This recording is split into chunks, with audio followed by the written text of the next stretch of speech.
కేసీఆర్ గారు ప్రభుత్వం ఉన్నప్పుడు 2 మోటార్లు నడవడం ద్వారా ఈ ప్రాంతంలో చెరువులన్నీ నింపి జాలు కాలువల ద్వారా రైతాంగానికి నీళ్లు అందుబాటులో ఉండేది, బావులల్లో నీళ్లు ఉండేవి. కానీ ప్రభుత్వం వచ్చిన తర్వాత ఒకే ఒక్క మోటార్ నారాయణపూర్ ప్రాజెక్టులో నడపడం వల్ల కానీ లేదా మిగతా కాలువ పనులు ఇక్కడ దాదాపు ఒక గోపాలరావుపల్లి గ్రామంలోనే 400-500 ఎకరాల్లో పంట ఎండిపోయే పరిస్థితి ఉన్నది. మల్లాపూర్లో కూడా పంటలు ఎండిపోయే పరిస్థితి ఉన్నది. సో ప్రభుత్వం ఇప్పటికైనా మేల్కొని యుద్ధ ప్రాతిపదికన అక్కడ 2 మోటార్లు నడపాలని, ఒక జేసీబీ పంపితే ఒక 7-8 గంటలు జేసీబీ గట్టిగా పనిచేస్తే 400 ఎకరాల్లో పంట కాపాడే అవకాశం ఉంది.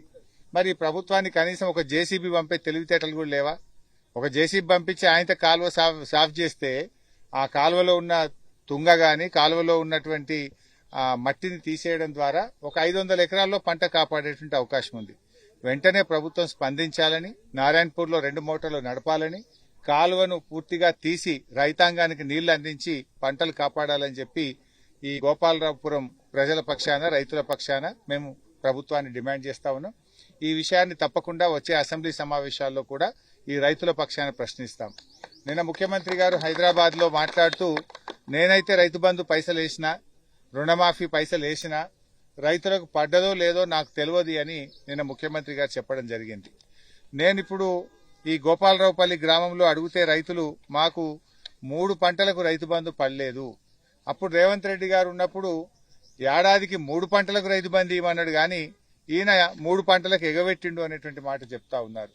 రుణమాఫీ పైసలు నేను వేసినా అని రేవంత్ రెడ్డి గారు చెప్తున్నారు. ఇప్పుడు గోపాలరావుపల్లి గ్రామంలో నేను అడిగితే 70 మంది రైతులకు ఈ ఊర్లో ఇప్పటిదాకా రుణమాఫీ కాలేదు. 70 మంది రైతులకు మాకు రుణమాఫీ కాలేదు, మా బాధను అసెంబ్లీలో నువ్వు ప్రస్తావించు అని ఈ గ్రామ ప్రజలు నా దృష్టికి తేవడం జరుగుతూ ఉంది. అంటే ఇటు రుణమాఫీ కాలేదు, అటు రైతు బంధు పడలేదు, ఇటు కాలువ కూడా రాకపోవడం వల్ల బావులు ఎండిపోయి పంటలు ఎండిపోయే పరిస్థితి వచ్చింది. మా పెట్టుబడి పైసలు కూడా రావడం లేదు. ఈ ప్రాంతంలో క్రేన్లు పెట్టి ప్రతి రైతు 50,000 నుంచి ₹1,00,000 బాయిల పూడిక మీద ఖర్చు పెట్టింది. అదొక మళ్ళీ కొత్త అప్పు మిగులుతుంది. ఇటు బాయిల పూడిక మీద ఖర్చు పెట్టినా పంటలు కాపాడుకునే పరిస్థితి లేదు, పంట మీద పెట్టిన పెట్టుబడి అప్పుగా మారుతా ఉంది, బాయిలు పూడిక తీసింది కూడా అప్పుగా మారుతా ఉంది. ఇంకోవైపు రైతు బంధు పైసలు, పెట్టుబడి పైసలు కూడా రాలేదు. ఎటు చూసినా మాకు అంధకారమే అయిపోయింది. మళ్ళా పాత రోజులు వస్తున్నాయి. తెలంగాణ వచ్చినాక 10 ఏళ్లు జర మంచిగుంటిమి, కానీ ఇప్పుడు ఈ కాంగ్రెస్ పాలన చూస్తుంటే మళ్ళా పాత రోజులు వస్తున్నాయి అనేటువంటి ఆవేదన ఇవాళ రైతులందరూ కూడా వ్యక్తం చేస్తా ఉన్నారు. ఈ పంటల దిగుబడి పెరగడానికి బీఆర్ఎస్ఏ కారణం. ఇవాళ ఒక కరీంనగర్ జిల్లాలో బీఆర్ఎస్ పార్టీ వచ్చినాకనే ఎల్లంపల్లి ప్రాజెక్టు పూర్తయింది. బీఆర్ఎస్ఏ మిడ్మానేర్ ప్రాజెక్టు పూర్తి చేసింది. బీఆర్ఎస్ఏ వరద కాలువను రిజర్వాయర్ గా మార్చి ఎస్ఆర్ఎస్పీ పునర్జీవన పథకాన్ని పూర్తి చేసింది కూడా బీఆర్ఎస్ పార్టీయే. అదేవిధంగా గౌరవెల్లి ప్రాజెక్టును 96% పూర్తి చేసి నీళ్లు పోయించింది బీఆర్ఎస్ పార్టీ. సిరిసిల్ల, కోనరావుపేట, వేములవాడ ప్రాంతంలో మలకపేట రిజర్వాయర్ ను కూడా కట్టించింది బీఆర్ఎస్ ప్రభుత్వమే.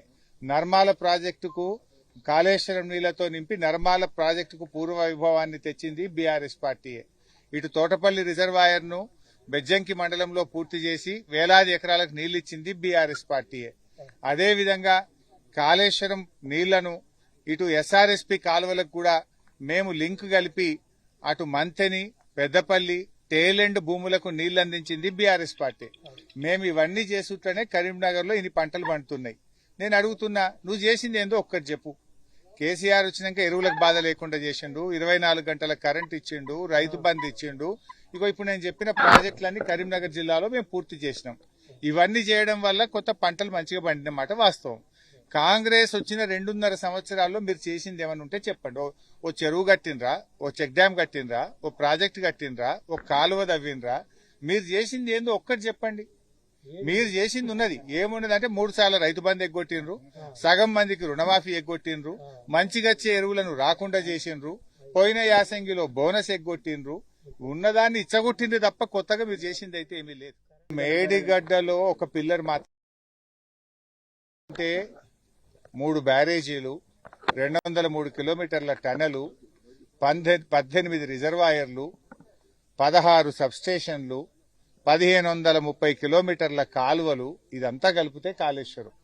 ఇవన్నీ మంచిగా ఉన్నాయి, బ్రహ్మాండంగా. మిడ్మానేర్ నిండా నీళ్లు లేవు, అవి కాళేశ్వరం కాదా?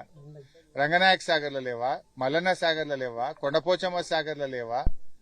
ఎక్కడ లేవు నీళ్లు? అవన్నీ కాళేశ్వరం నీళ్లే. వాటి కింద లక్షల ఎకరాల్లో పంట పండుతుంది.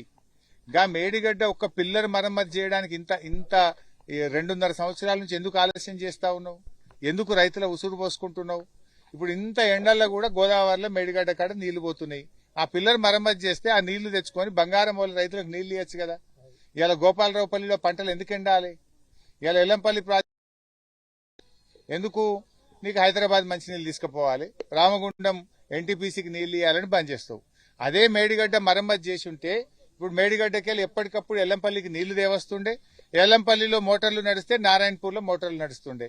ఇప్పుడు ఎల్లంపల్లి బంద్ పెట్టినావు, నారాయణపూర్లో 2 మోటార్లు నడిచే కాడ 1 మోటార్ నడిచే వరకు ఇవాళ గోపాలరావుపల్లిలో పంటలు ఎండిపోతున్నాయి. దీనికి కారణం నీ మూర్ఖత్వం వల్ల, కక్ష వల్ల, నీ పగ వల్ల. బీఆర్ఎస్ మీద కోపం ఉంటే రైతులు ఎందుకు తిప్పలు పెడుతున్నావు? నువ్వు కేసీఆర్ మీద కోపమో బీఆర్ఎస్ మీద పగబడితే మమ్మల్ని చూసుకో, మమ్మల్ని జైల్లో పెట్టావో పెట్టుకో.